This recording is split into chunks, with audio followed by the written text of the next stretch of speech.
ওয়াকার গতকালকে খুব স্পষ্ট খুব চাচাচলা কথা কইছে, কোনো রাগঢাক করে নাই। এটা ভালো।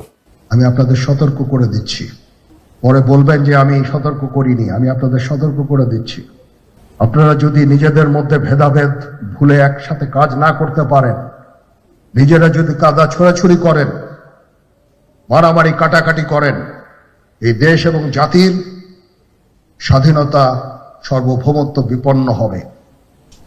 আমি আজকে বলে দিলাম, নাইলে আপনারা বলবেন যে আমি আপনাদের সতর্ক করিনি।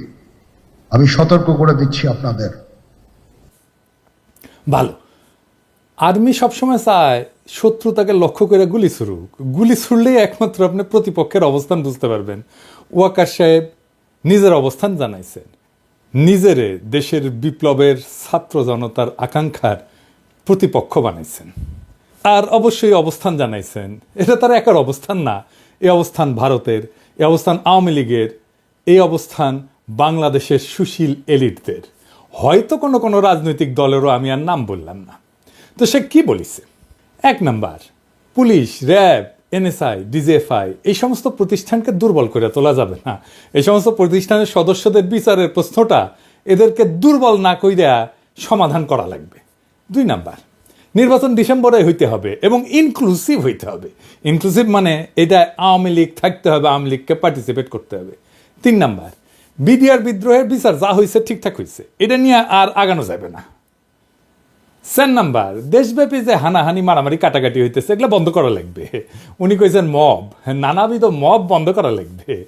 এইসবের সার কথা কি? সার কথা হইল প্রফেসর ইউনূসের সরকারকে দ্রুত বিদায় নেওয়া লাগবে এবং বিপ্লবী তৎপরতাগুলো বন্ধ করা লাগবে। সোজা কথায় স্ট্যাবলিশমেন্টকে ঠিক রাখা লাগবে। আওয়ামী লীগকেও নির্বাচনে অংশগ্রহণ করতে দিতে হবে। বাবাকার কইতে চাইছে, যেটা কইতে চাইছিল আর কি, যে নির্বাচন হবে, তাড়াতাড়ি হবে, আপনাকে ক্ষমতায় আসার সুযোগ দেব। তবে ইন্ডিয়ার সাথে আগের যে সম্পর্ক ছিল না আধিপত্যবাদী, সেটা পুনঃপ্রতিষ্ঠা করতে হবে, এই শর্ত আছে। গেলে আওয়ামী লীগকে পর্যায়ক্রমিকভাবে পুনর্বাসন করতে হবে, এটাও শর্ত আছে। বিডিআরের হত্যাকাণ্ডের বিচার নিয়ে আগাইতে পারবেন, এটাও শর্ত আছে। অন্য সকল বাহিনীর বিরুদ্ধে চলমান তদন্ত বন্ধ করতে হবে, এটা আর একটা শর্ত। আর সেনাবাহিনীর আয় ব্যয়ের যে হিসাব টিসাব আছে না, এটার গোপনীয়তা রক্ষা করতে হবে, এটাও একটা সত্য। খেয়াল করলে দেখবেন যে আওয়ামী লীগের ষড়যন্ত্রের বিরুদ্ধে ওয়াকারের কোনো বক্তব্য নাই, বরং বেশি বাড়াবাড়ি করলে সার্বভৌমত্ব ঝুঁকিতে পড়ার হুমকি আছে। মানে কি? বাংলাদেশের সার্বভৌমত্ব হুমকির মুখে পড়া মানে কি? তো ইন্ডিয়া বাংলাদেশ দখল করে নেবে, তাই তো? দেশের সার্বভৌমত্ব ছিল, স্বাধীনতা ছিল। 1971-এর 25শে মার্চ পাকিস্তানি বাহিনী গণহত্যা চালাইল, তারপরে কি হইল? শান্তি বাহিনী তৈরি হইল। মানে যা হওয়ার হয়েছে, এখন আমরা শান্তি চাই, মুক্তিযোদ্ধারা সব দুষ্কৃতিকারী। এই মাইন্ডসেট, এটাই হইতেছে দুর্বল ভীরু কাপুরুষের মাইন্ডসেট, এটাই হইতেছে সেই পাকিস্তানি বর্বরতার মাইন্ডসেট। এই মাইন্ডসেটই দেখাইলো ওয়াকার। যা হওয়ার হয়েছে, যারা বিপ্লব করছে তারা মব, যারা বিপ্লব করছে তারা দুষ্কৃতিকারী, যারা বিপ্লবী কর্মকাণ্ড চালায় তারা দুষ্কৃতিকারী। একজন সাবেক সিটি মেয়র যদি বলে যেই শহরে আমরা দিনে চলতে পারি না, সেই শহরে আমরা রাতে ঘুমাইতে দেব না, শুনেন। আমাদের কথা স্পষ্ট, যেই রাজধানীতে আমাদের মানুষ শান্তিপূর্ণভাবে দিনে ঘুরতে পারবে না, চলতে পারবে না, সেই রাজধানীর মানুষ রাতে ঘুমাতে পারবে না। আমরা সেইভাবে আমাদের তৈরি করে নিছি। আমাদের ডিসিশন, আমাদের মূল ব্যক্তি, আমাদের নেত্রী যেভাবে এখানে সাজেশন করবে, আমরা পরামর্শ কর্মে আমাদের যেখানে যার সাথে আলোচনা দরকার সেইটা করব। যেখানে হাসিনা বলে সহিংসতার নির্দেশ দেয়, শুনেন। 32 নম্বর যে হাত দিয়ে হাতুড়ি পিঠে ভেঙেছে আর ওই ট্রাক্টর চালিয়েছে, তাদের ওই হাত দিনের মতো এমন করে দিতে হবে যেন প্রতি মুহূর্তে হাতের দিকে তাকিয়ে এটা যেন মনে করে যে এই হাত দিয়ে 32 নম্বর ভেঙেছে। এটা পারবে কি তোমরা? সেটা আমাকে বলো, আমি চাই। সকলের ছবি আছে, খুঁজে খুঁজে বের করো কে কোথায় বেঁচে থাকবে সারা জীবন আর ওই হাত দেখবে।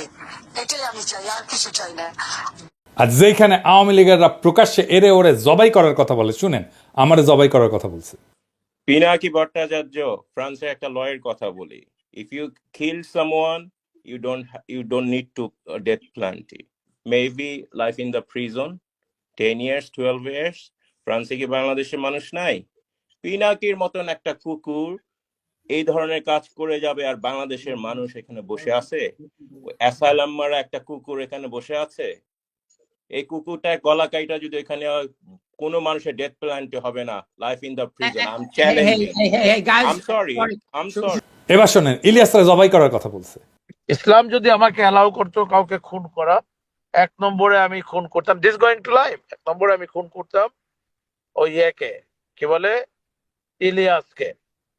Is another talented but very deeply rooted within the wrong process, and this Hasanat guy. সেইখানে ওয়াকার কারে হানাহানি থামানোর কথা বলতেছে? কারে? হাসিনাকে তো বলে না। ওয়াকার বলে কাদাসুরাসুরির কথা। মানে রাজনৈতিক বিতর্ক থাকবে না সমাজে? 15 বছরের ফ্যাসিবাদের ভূত 7 মাসে দূর করা যাবে? ওয়াকারকে নিজে তার দায়িত্ব পালন করেছে। আওয়ামী লীগারদের ক্যান্টনমেন্টে আশ্রয় দিছে কে? দুর্বৃত্ত জেনারেলদের নিরাপদে পালায় যেতে সাহায্য করছে কে? দেশের রাজনৈতিক পট পরিবর্তনের সময় ইন্ডিয়ান সেনা প্রধানের সাথে সার্বক্ষণিক যোগাযোগ রাখছে কে? এই ওয়াকার।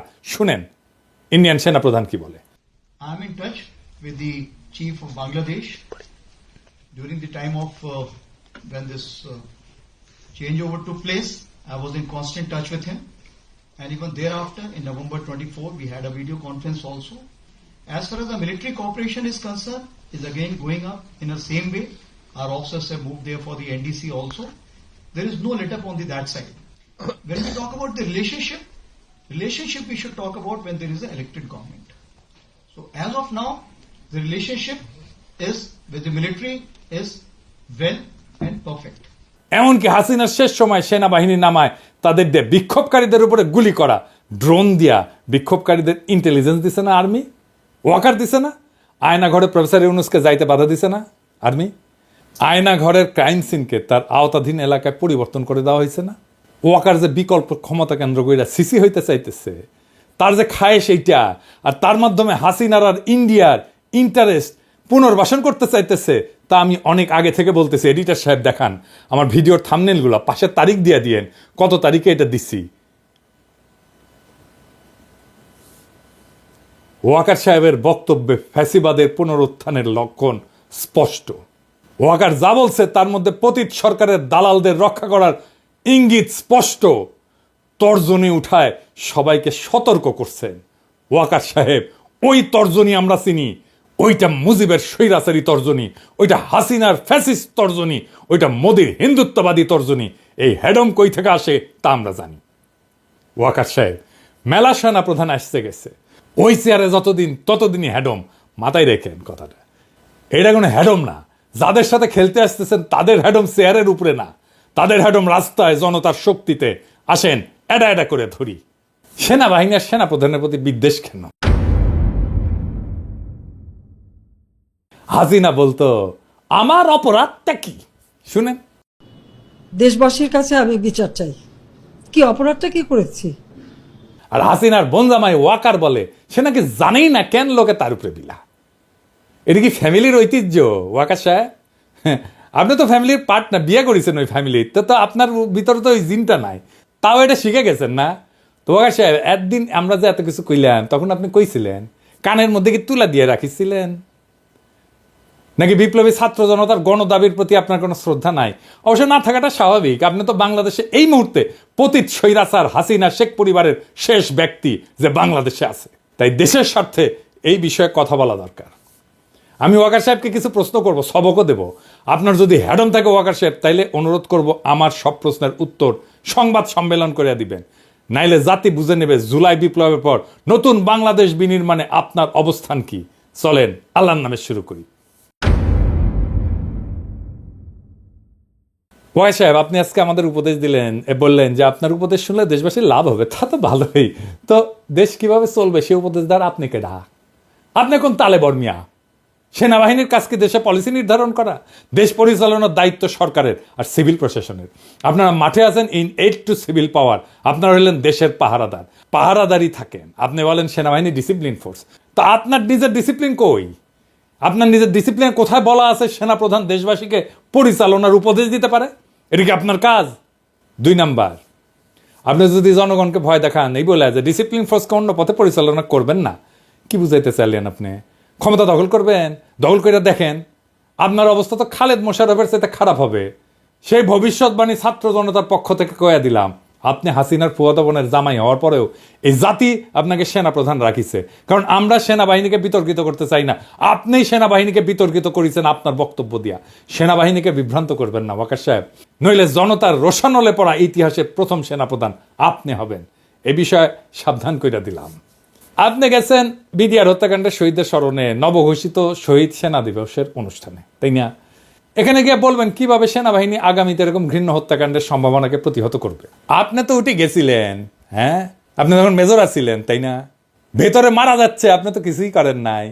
আপনার বস ব্রিগেডিয়ার হাকিম নানক আর মির্জা আজমের সাথে ঘুটু করিচ্ছে, দেখা যায়। হ্যাঁ, আপনি বলবেন কিভাবে বিদ্রোহে ক্ষতিগ্রস্ত পরিবারের পাশে দাঁড়াবেন, তা না করে আপনি নিজের প্রচারণা চালাইলেন, সেনাবাহিনীর অপকর্ম ঢাকার চেষ্টা করলেন, জাতিকে থ্রেট দিলেন। এত সাহস কই পান ওয়াকার সাহেব? ইন্ডিয়া থেকে নতুন অফার পাইছেন? হ্যাঁ, ভালো। বিডিআর হত্যাকাণ্ডের বিষয়ে ফুল স্টপ চাই না, আপনি বিচার প্রক্রিয়াকে শুধু প্রভাবিত করলেন না, বরং এমন কথা দিয়ে বাইরের এবং দেশের ভিতরের শত্রুদেরকে সেফ এক্সিট দিলেন। আওয়ামী লীগের তাপস, নানক, গং যারা এই বিদ্রোহে গোপন এজেন্টের কাজ করছিল, তাদের সেফ এক্সিট আপনি দিলেন, কারণ আপনি ওই সময় উপস্থিত ছিলেন। আপনার বস নানক আজমের সাথে ঘুটু করিচ্ছে, ওই আপনার বস আপনারও পাশে দাঁড়িয়ে আছে, দেখেছেন? বিডিআর বিদ্রোহের সময় যে সমস্ত সেনাবাহিনীর কর্মকর্তাকে চাকরিচ্যুত করা হয়েছিল, আয়না ঘরে না হয়েছিল, তাদের বিষয়ে আপনি আজকে কোনো কথা বললেন না কেন? নাকি তাদেরকে আমরা লাইভে এনে কিভাবে আপনার হাসিনা আর জেনারেল তারেক সিদ্দিকী বিডিআর হত্যাকাণ্ডের তদন্তের রিপোর্ট বদলে দিছিল তা প্রকাশ করে দিব? অনেক রেকর্ড আমাদের কাছে আছে। আমরা এই সমস্ত বলি না, কারণ আমাদের সম্মানিত শ্রদ্ধাভাজন বিডিআর হত্যাকাণ্ডের যে কমিশন হয়েছে তার প্রধান উনি কাজ করতেছেন, ওনারা আমরা কাজ করতে দিই। আপনি কইছেন বিডিআর এর সদস্যরা খুন খারাপি করেছে, কিন্তু নিহত সেনা অফিসারের স্ত্রী বলে সে হিন্দিতে কথা বলতে শুনেছে। তার কি হবে শুনেন।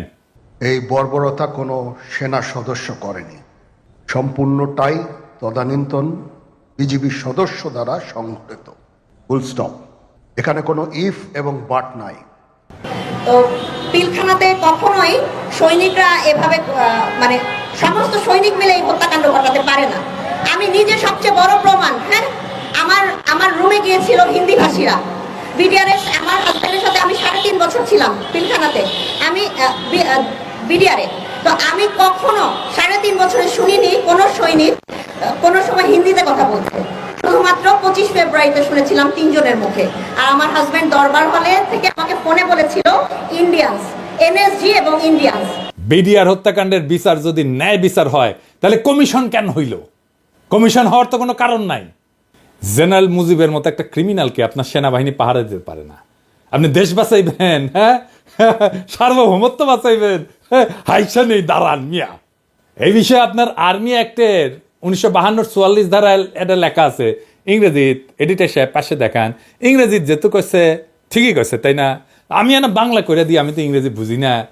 এনে লেখা আছে, এই আইনের আওতাধীন কোনো ব্যক্তি যদি অনুমতি ব্যতীত ইচ্ছাকৃতভাবে কোনো বন্দী বা সেবামূলক হেফাজতে রাখা ব্যক্তিকে মুক্তি দেয়, তবে তাকে কোর্ট মার্শালের মাধ্যমে দোষী সাব্যস্ত করা হলে কঠোর কারাদণ্ডে দণ্ডিত করা হবে, যার মেয়াদ 14 বছর পর্যন্ত হইতে পারে, অথবা এই আইনে উল্লেখিত অন্য কোনো লঘু শাস্তি প্রদান করা যাইতে পারে।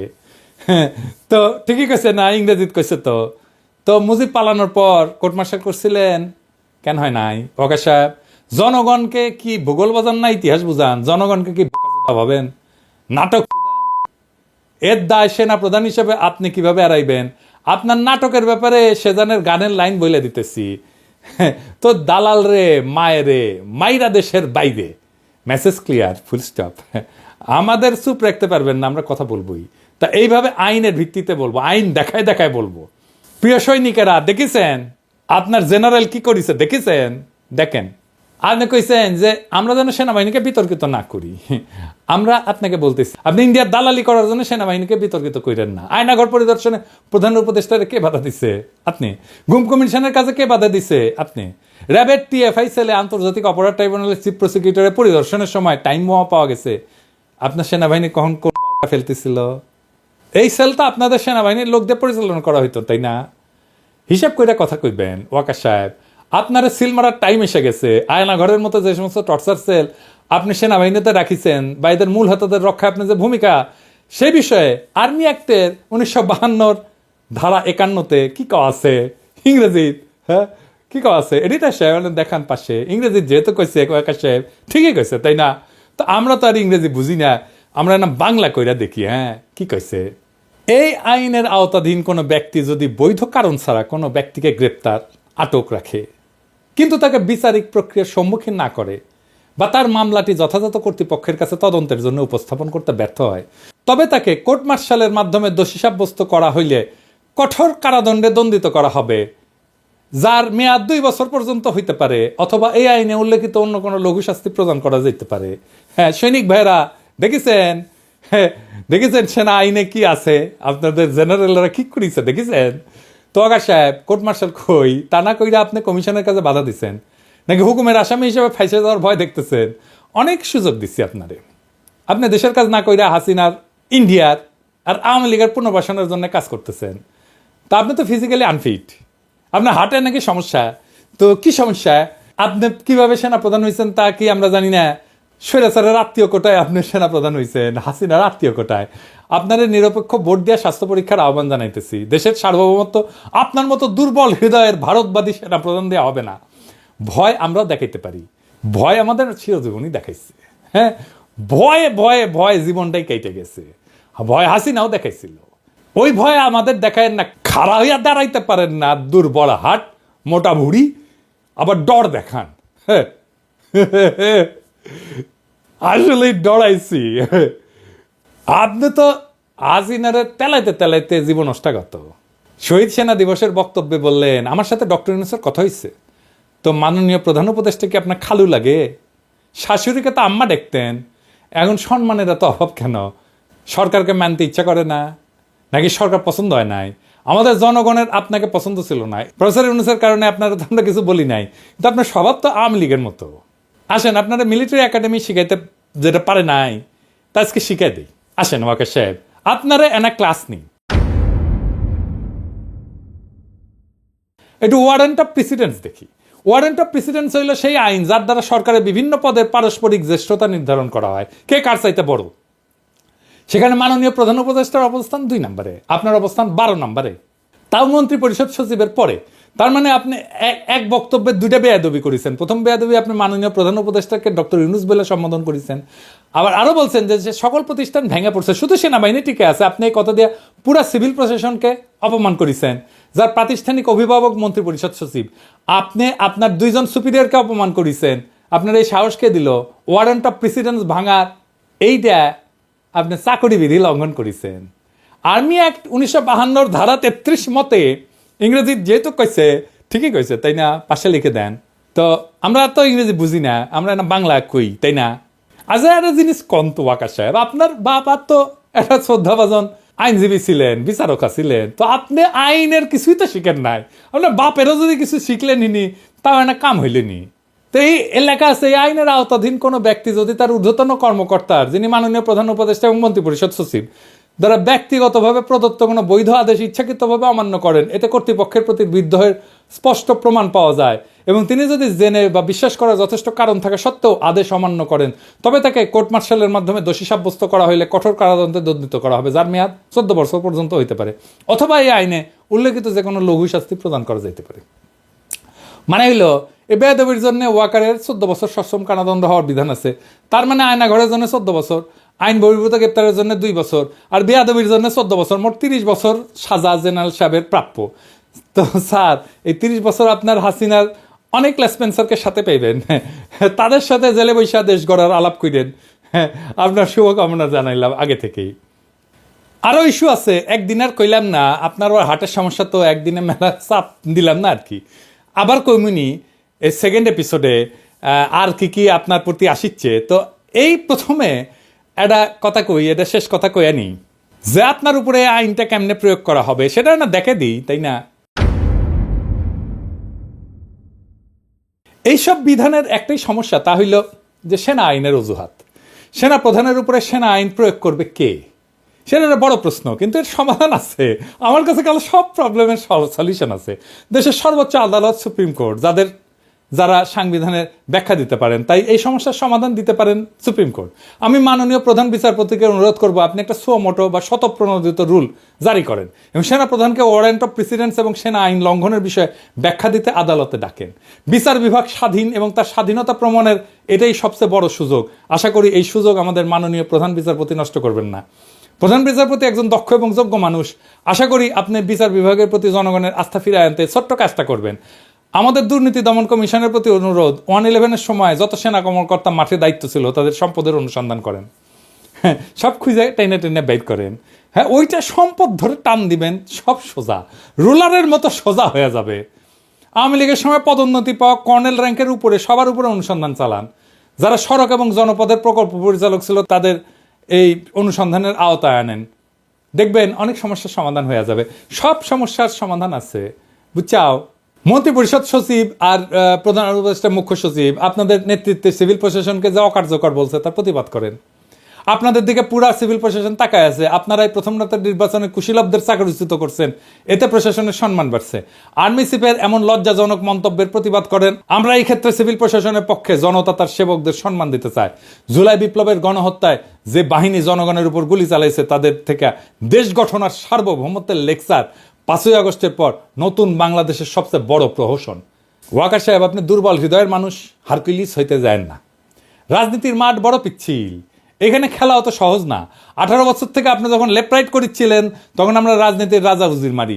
বাংলাদেশে ইন্ডিয়ার লেসপেন্সারি করার কোনো দল, কোনো ইনস্টিটিউট টিকতে পারবে না, ফুল স্টপ, পিরিয়ড। হাসিনা পারেনি, পুলিশ, র্যাব, বিজিবি পারেনি, সেনা শাসনের ডট দেখায় না। ইন্ডিয়ান পাওয়ার কলিকাতা হারবাল খেয়া বীর ছাত্র জনতাকে ডট দেখাইতে আসবেন না। খালেদ মোশাররফ কলে হইপার থেকে ডাক দিবে, উইও হারকুলিস হবার চাইছিল ইন্ডিয়ান সালসা খাইয়া। আবার আওয়ামী শাসন, ভারতীয় আধিপত্যবাদ ফিরে আনতে চাইছিল। ওই ইতিহাসে রিপিট করতে চাইলে স্বাগতম। আপনি যে আওয়াজ দেন আমরা দেশে ফিরলে সামলাইতে পারবেন, হুদাই ফাল পাইলেন না। আমরাও শান্তি চাই দেশে, আমরা স্থিতিশীলতা চাই, কিন্তু কোনোভাবেই ইন্ডিয়ার তালুকদারি আর হাসিনার আওয়ামী লীগের প্রত্যাবর্তনের বিনিময়ে না। ইন্ডিয়ান স্বার্থ পুনর্বহাল আর আওয়ামী লীগের পুনর্বাসনের চেষ্টা করলে আমরাও এর শেষ দেখে ছাড়বো।